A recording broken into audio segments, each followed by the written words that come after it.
नमस्कार दोस्तों, स्वागत है आपका शिक्षा ज्ञान की दुनिया के यूट्यूब चैनल पर।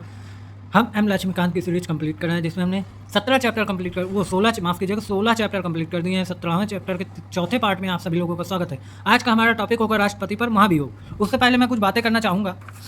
आप लोग सच सच बताइए, क्या आप लोग यूपीएससी की ही तैयारी कर रहे हैं?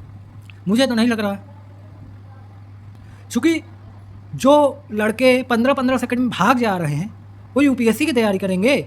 4 मिनट नहीं रुका जा रहा आप लोगों से, तो क्या आप लोग यूपीएससी की तैयारी करने योग्य हैं? बताइए। अभी मनोरंजन की वीडियो होती, टीचर नाच नाच के पढ़ाता तो आप लोग रुकते। डायरेक्ट किताब से पढ़ा रहा हूँ तो आप लोगों को तो पढ़ना नहीं है ना? अरे कुछ कमी हो तो बताइए, उसको भी सुधार करेंगे। 15-15 सेकंड में भाग रहे हैं। खैर, वो आपका मामला है, रुकना है कि नहीं रुकना। हम अपने टॉपिक की ओर चलेंगे। आज का हमारा टॉपिक होगा राष्ट्रपति पर महाभियोग। राष्ट्रपति पर संविधान का उल्लंघन करने पर महाभियोग चलाकर उसे पद से हटाया जा सकता है। हालांकि यह संविधान ने संविधान का उल्लंघन वाक्य को परिभाषित नहीं किया है। महाभियोग के आरोप संसद के किसी भी सदन में प्रारंभ किए जा सकते हैं। इन आरोपों पर सदन के 1/4 सदस्य जिस सदन में आरोप लगाए गए हैं के हस्ताक्षर होने चाहिए और राष्ट्रपति को 14 दिन तक का नोटिस देना चाहिए। राष्ट्रपति को 14 दिन का नोटिस देना चाहिए। महाभियोग का प्रस्ताव 2/3 बहुमत से पारित होने के पश्चात यह दूसरे सदन में भेजा जाता है, जिसे इन आरोपों की जांच करनी चाहिए। राष्ट्रपति को इसमें उपस्थिति होने तथा अपना प्रतिनिधित्व कराने का अधिकार होगा। यदि दूसरा सदन इन आरोपों को सही पाता है तो महाभियोग का प्रस्ताव 2/3 बहुमत से पारित करता है, तो राष्ट्रपति को प्रस्ताव पारित होने की तिथि से उसके पद से हटना होगा। इस प्रकार महाभियोग संसद के एक अर्ध न्यायिक प्रक्रिया है। महाभियोग संसद की एक अर्ध न्यायिक प्रक्रिया है, यानी आधी न्यायिक प्रक्रिया है। इस संदर्भ में दो बातें ध्यान देने योग्य हैं। संसद के दोनों सदनों के नामांकित सदस्य जिन्होंने राष्ट्रपति के चुनाव में भाग नहीं लिया था, इस महाभियोग में भाग ले सकते हैं। दूसरा पॉइंट, राज्य विधानसभा के निर्वाचित सदस्य तथा दिल्ली और पुडुचेरी केंद्र शासित राज्य विधानसभाओं के सदस्य इस महाभियोग प्रस्ताव में भाग नहीं लेते हैं, जिन्होंने राष्ट्रपति के चुनाव में भाग लिया था। अभी तक किसी भी राष्ट्रपति पर महाभियोग नहीं चलाया गया है। राष्ट्रपति के पद की रिक्तता।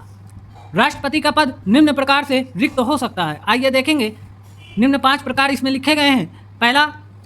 पहला, पंचवर्षीय कार्यकाल समाप्त होने पर। दूसरा, उसके त्यागपत्र देने पर। तीसरा, महाभियोग प्रक्रिया द्वारा उसे पद से हटाने पर। उसकी मृत्यु पर। अन्यथा, जैसे यदि वह पद ग्रहण करने के लिए अर्हक ना हो अथवा निर्वाचन अवैध घोषित हो। आप लोग बताइएगा, राष्ट्रपति के पद के लिए उम्र कितनी होती है? देखता हूँ बेसिक क्वेश्चन के आंसर आप लोग दे पाते हैं कि नहीं दे पाते। फिर मेंस के लिए मैं क्वेश्चन बताऊंगा कुछ दिनों में। चलिए शुरू करते हैं। आगे बढ़ते हैं। यदि पद रिक्त होने का कारण उसके कार्यकाल का समाप्त होना हो तो उसे पद को भरने हेतु उसके कार्यकाल पूर्ण होने से पूर्व नया चुनाव कराना चाहिए। यदि नए राष्ट्रपति के चुनाव में किसी कारण कोई देरी हो तो वर्तमान राष्ट्रपति अपने पद पर बना रहेगा। 5 वर्ष उपरांत भी जब तक उसका उत्तराधिकारी कार्यभार ग्रहण न कर ले तब तक वह पद पर ही रहेगा। संविधान ने यह उपबंध राष्ट्रपति के न होने पर पद रिक्त होने से शासनांतरण से बचने के लिए किया है। इस स्थिति में उपराष्ट्रपति को यह अवसर नहीं मिलता है कि कार्यवाहक राष्ट्रपति की तरह कार्य करे और उसके कर्तव्यों का निर्वहन करे। यदि उसका पद उसकी मृत्यु, त्यागपत्र, निष्कासन अथवा अन्यथा किसी कारण से रिक्त होता है तो नए राष्ट्रपति का चुनाव पद रिक्त होने की तिथि से 6 महीने के भीतर कराना चाहिए तथा निर्वाचित राष्ट्रपति पद ग्रहण करने से 5 वर्ष तक अपने पद पर बना रहेगा। यदि राष्ट्रपति का पद उसकी मृत्यु, त्यागपत्र, निष्कासन अथवा अन्य किन्हीं कारणों से रिक्त हो तो उपराष्ट्रपति नए राष्ट्रपति के निर्वाचित होने तक कार्यवाहक राष्ट्रपति के रूप में कार्य करेगा।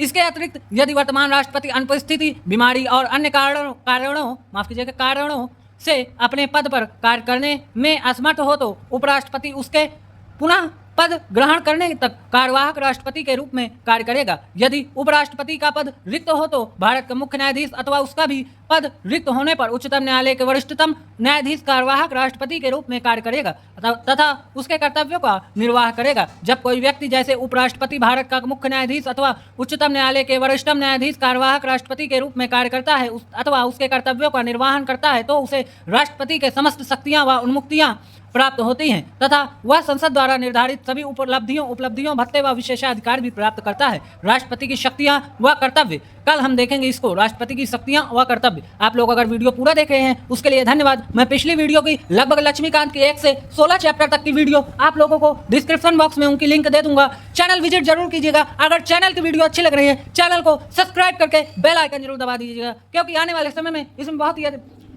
बेसिक से एडवांस लेवल जैसे एनसीईआरटी, स्पेक्ट्रम, माजिद हुसैन, बाकी सभी प्रकार की बुक की वीडियो आप लोगों को लिए मैं बहुत जल्द लाऊंगा। इसलिए इस चैनल को सब्सक्राइब करके बेल आइकन दबा दीजिए और जहां तक आपकी रीच हो जरूर शेयर जरूर कर दीजिएगा। हम राष्ट्रपति की शक्तियां व कर्तव्य को कल देखेंगे। आज के लिए इतना ही। बहुत बहुत धन्यवाद वीडियो पूरा देखने के लिए। भारत माता की जय।